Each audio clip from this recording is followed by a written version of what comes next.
তাহলে কি হবে, সেই আওয়াজও পৌঁছে। যাই হোক, আলহামদুলিল্লাহ পুনর্গঠন কমিটি উপলক্ষে আজকে এই আয়োজন।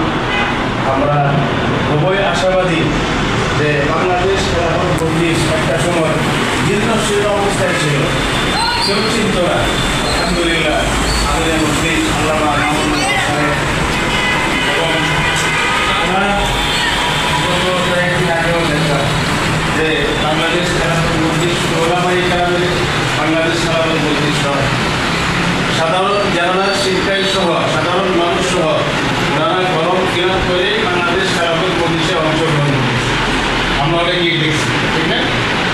আমি আশা রাখি এই বাংলাদেশ খেলাফত মজলিস সারা বাংলাদেশ সহ যেভাবে মানুষ সাড়া দিচ্ছেন এবং আমাদের কাপাসিয়েও ওলামায়ে কেরাম সহ সাধারণ যারা শিক্ষায় শিক্ষিত যারা ওনারাও বাংলাদেশ খেলাফত মজলিসের মধ্যে যেভাবে অগ্রসর বা উদ্দীপনা নিয়ে সামনের দিকে এগোচ্ছেন, আশা করি আমাদের কাপাসিয়া উপজেলার মধ্যে আওয়াজ ছিল।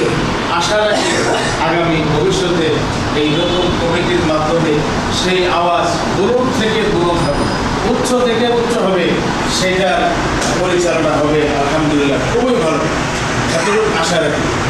দ্বিতীয় নম্বর কথা হলো যে আসলেই বাংলাদেশ খেলাফত মজলিস আমি আপনি ব্যবহার করার কারণে আমি নিজেকে গর্ববোধ করি।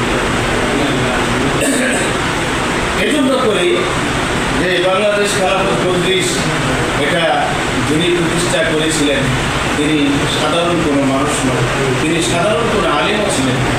তিনি এই এশিয়া উপমহাদেশের একজন শেখ হাদিস ছিলেন।